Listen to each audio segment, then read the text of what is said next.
Hello, everyone. Welcome to at least my suggestion on how to play Norman for beginners.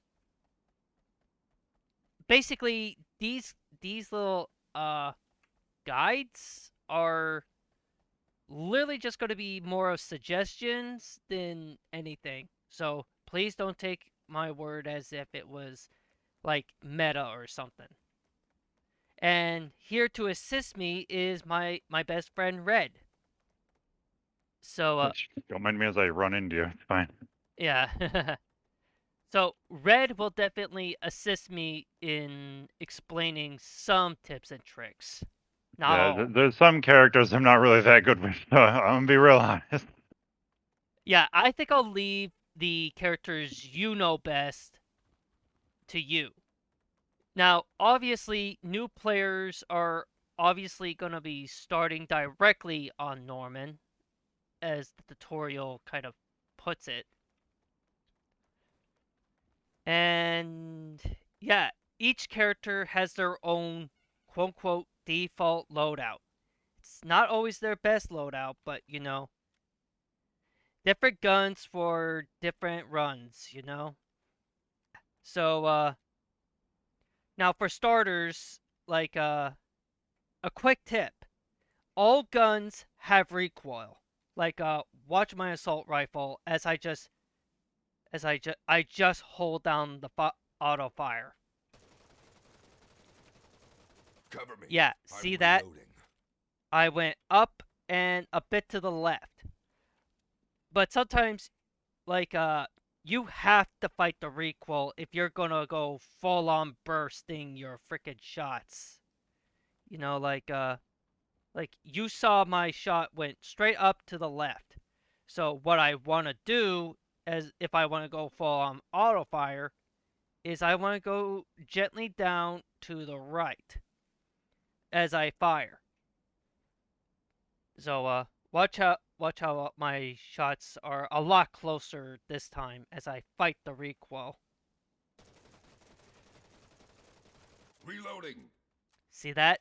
So another thing that new players will find out as they play the game. I know this is cheat, and this is kind of how I discovered, and the really lazy way to level guns up if you just do not have the time, like I did, because I, like I'm sure most players who play this have a very busy life. You have as you play the game, you're essentially given things to level guns up essentially for free. They're basically like these little card things or like Yeah. tokens. Each one a level, like there's the normal rarity, the blue rarity, and the purple rarity. The purple rarity is a level them up a whole bunch, and then if you have a whole bunch, you can pretty much level them up to cap uh, instantly. Each time you level them up, you get like certain things with a gun. At level 50, you get a skin. It's always the dark metal skin. There's nothing special. Events, you get skins. During doing the battle pass, you get skins. So the game is very generous with things. However, the point that I'm trying to make is leveling guns up is not particularly hard in this game. It's just So it takes it's dedication. time consuming. If you're doing it the hard way, it's time consuming. Yeah. If you find a gun that you like, I recommend using those on. If you're trying guns out, I wouldn't recommend doing that. Yeah, yeah. I'm going to be real honest. Yeah, As a good waste of them. if you're new to a gun, do not just level it up right away just to get attachments. Try the gun Yeah. out first and see if it's your style. Goes without question with any person that has played games long enough to switch your keybinds. Again, that's not without question. Anyone that's played games long enough knows to switch keybinds. There's enough to this game, enough meat and potatoes that it's just kind of a given at this point. Yeah. I'm not saying like there's just some like the V button for melee is really hard for me, so I switched to my one of my mouse buttons, so that way I can just go Yeah, punch exactly. things. It Just makes it punch. easier. Also, when I'm playing Akai Hime and I'm sliding, it makes it really easy Now, to do the melee. now obviously when somebody melees you, it's going to hurt a lot. So you want to be close to your enemy, but not too close. So like, red's gonna hit me, and you're gonna see how much damage it does. Yeah, see that? I went from 150 to 90 in just a single punch. But a quick tip for those who prefer to focus on their gunplay. Like if you know how to quick switch real quick, like me, I just switch between 1 and 2. 1 and 2. Now, why is this important? Because as someone in Call of Duty once said, if you run out of ammo in your primary weapon, just switch to the pistol. It's a lot faster than reloading. Like like here's a comparison. I'm just gonna empty up this mag. Cover me. 1 I'm Mississippi, reloading. 2 Mississippi. Okay, basically 2.5 seconds just to reload this gun. Okay, so now watch this. I'm just gonna empty this out. Reloading. 1 Mississippi, and I just open fire. See that? The pistol can indeed increase your chances to win a fight if you just know how to switch to the pistol quick enough. Yeah, being quick-handed is really good. So Yeah, it is definitely a it's definitely a good thing to have. Also, certain magazines are bigger. Like in my gun here, yeah. which is modified, I do have an extended mag. So So you got like 30 I shots think it's in your got thing? I think it's normally a 15 shot, but yeah, Yeah. no, it's doubled, so it's 30. Yeah. So it takes a bit longer to reload. My pistol here has an extended mag, so I should have. But oh, that's not what I wanted. Oh, I forgot. Did we explain the firing modes? Oh, that is new. No, but Yeah. yeah, firing modes. So I'm gonna explain that here on the. So certain guns. I don't know what one you're using. Are you using the I'm M4? using the Type 4. Okay. You might want to explain all three on there then. Okay, You yeah. have all three. There's three settings. Like the default is auto fire, which is what you just saw right here. But hitting whatever button you assign the mode switch on, the default's B, I believe, but like And also, I'm going to add something to that. You can tell what mode you're on by the bullets on the by the gun itself. So there'll be the number of bullets in the magazine, the number of bullets you currently have, and then the gun that you're using.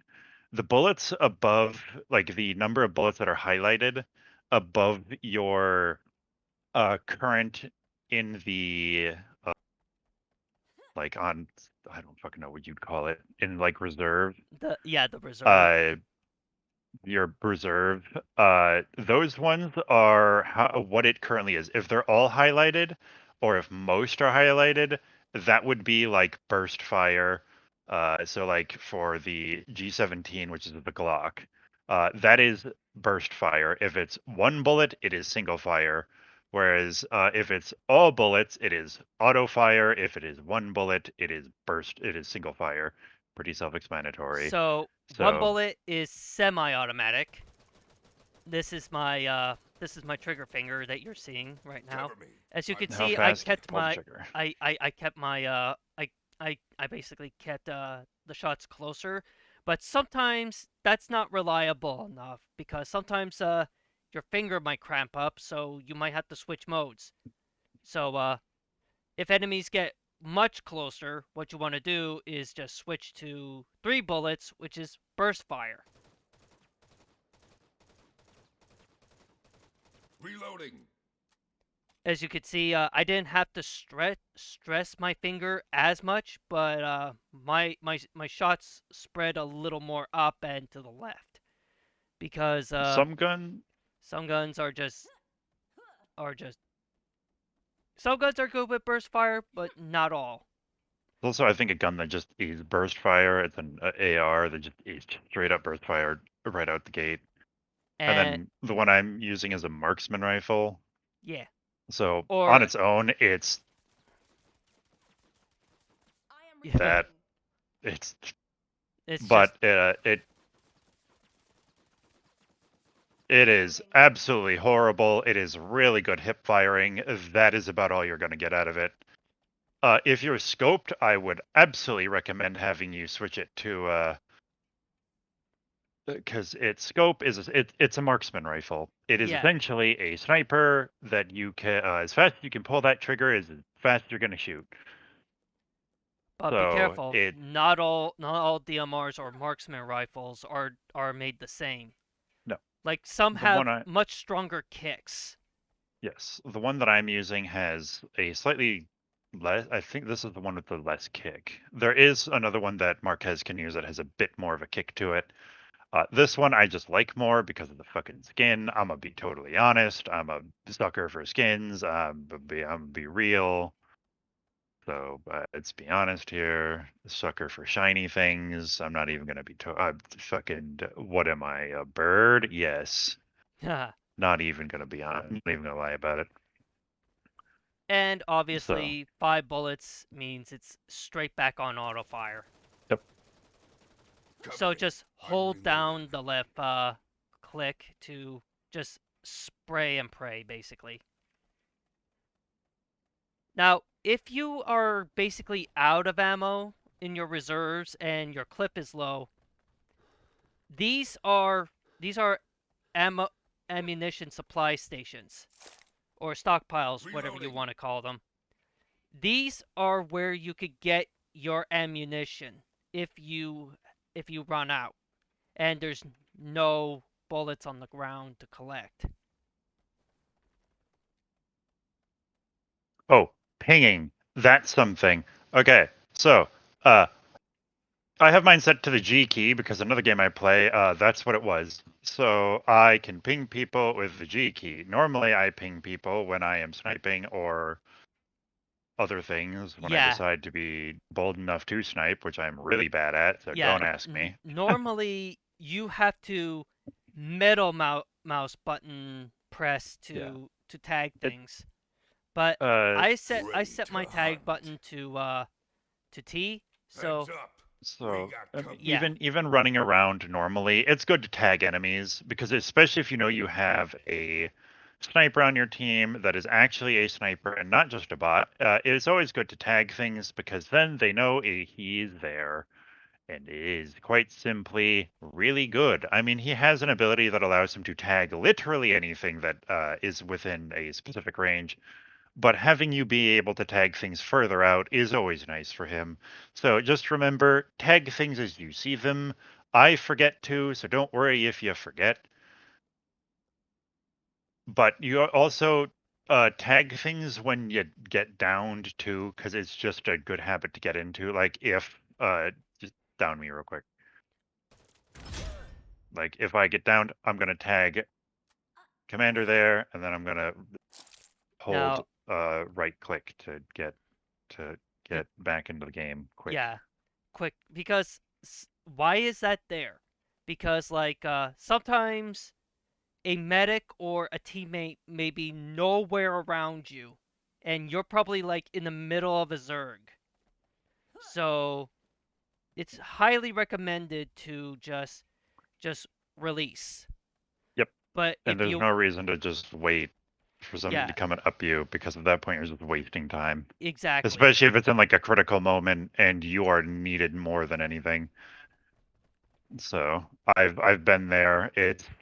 Yeah, I don't like feeling like I threw the game. It's a sucky feeling. So I try to, if I know I can contribute, I usually just say, no, it's more worth it if I just release.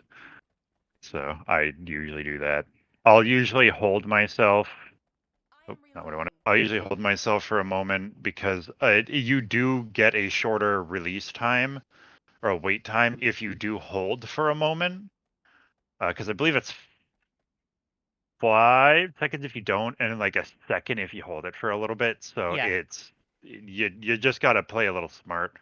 Like Um, what I would do is if I ever get downed, hold on, where are you? Oh, there you are. I'm right. Down me real quick.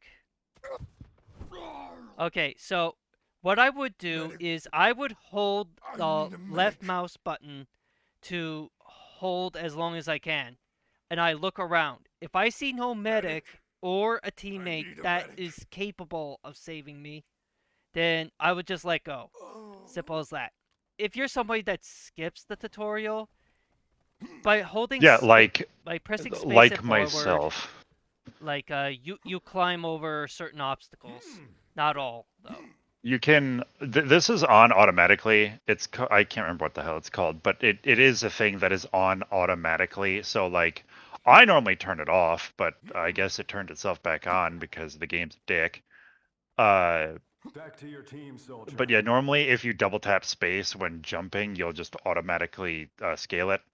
Normally the game has it on automatically, and it gets in the way on certain characters. So like, you don't want to do it, but trust me.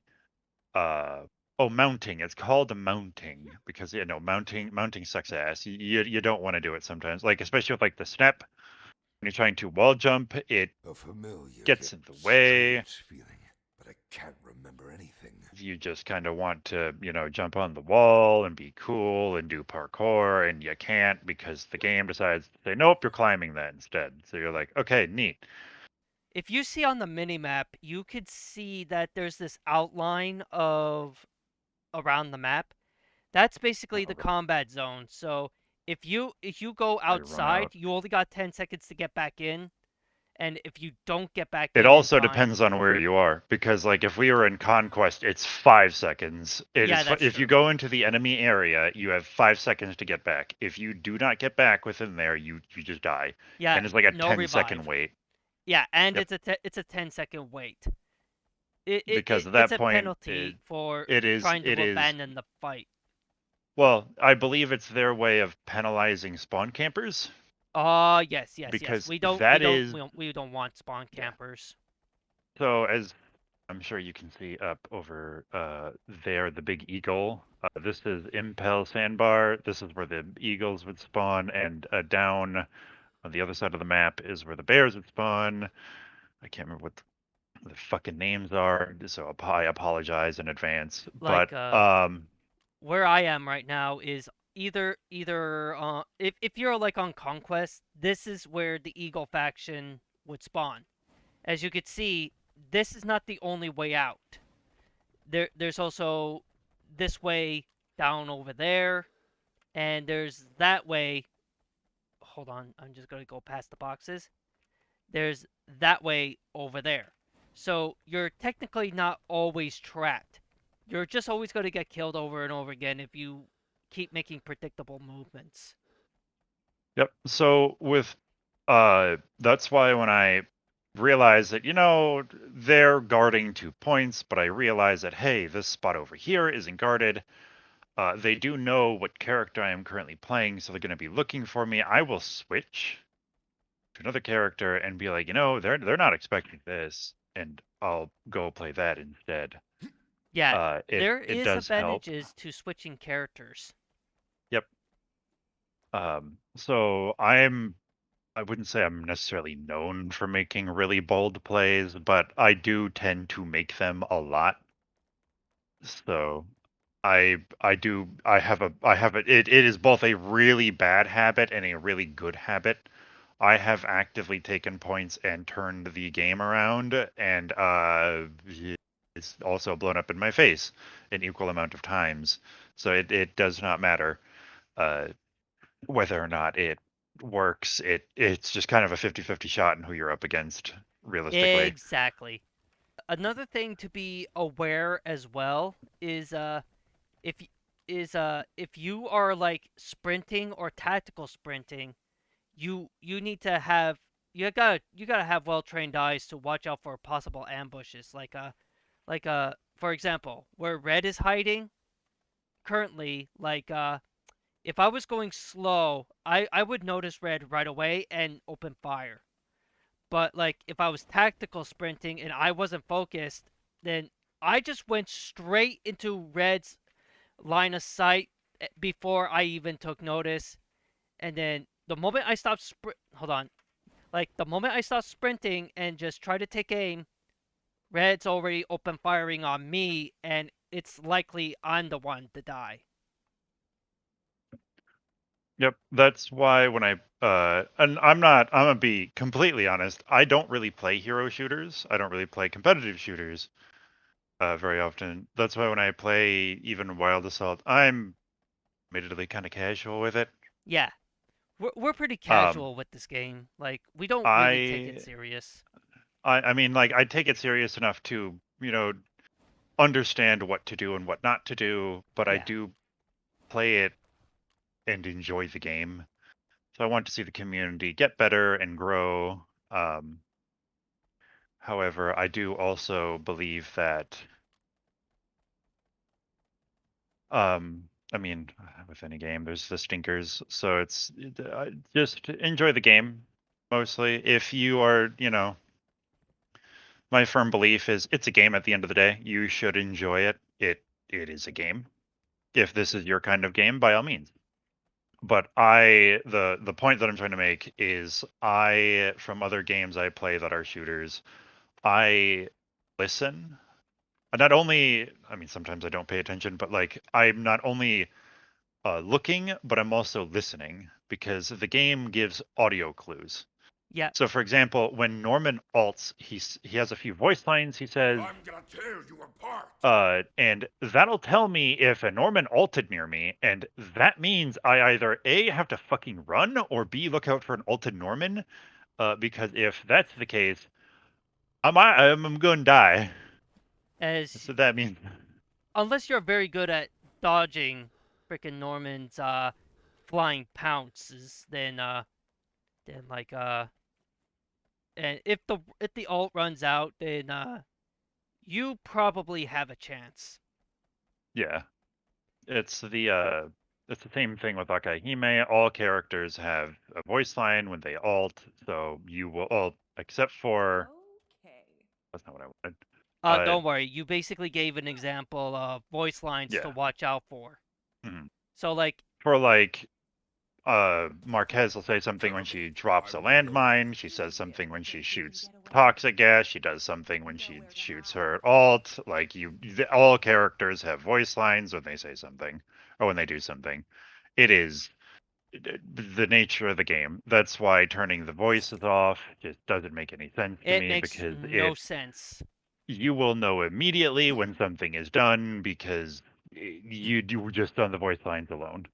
So Even the howl that Jack does when he ults, I mean, the ring alone scares the shit out of me, but whatever. if I were to use my adrenaline shot like from Ready behind a for a wall, fight. like Red there would likely have heard me use it, so Red And then I know knows. to go Oh, in with my primary ready and, loaded completely, so I'm not, getting caught with my pants down, so to because that's speak. happened before. I think this will do for the basics and explanation of Norman. So, any last words of advice, Red? I don't think so. Again, I'm not huge with Norman. I think that hits the basics for honestly pretty much characters in general. I don't really think there's really much else we need to talk about. Yeah, I believe we covered it all, like in Mhm. this episode. So Yeah, obviously, when we go over other characters, they're obviously going to be a lot shorter than this one yeah, because we ain't going to explain the entire thing about all the gunplay tricks again. No no, way, Jose. If you want those tips, you gotta come back here. agreed. Well, anyways, I wish you all a good time wherever you are. indeed, have fun with the game and hope to see you here. Bye bye. Bye.